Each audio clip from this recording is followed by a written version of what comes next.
నూతనమైన కృపా, నవనూతనమైన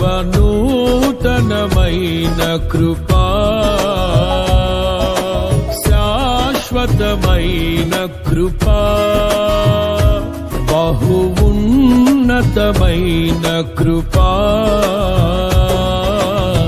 నిరంతరం నాపై చూపినా నిత్య తేజుడా యేసయ్యా.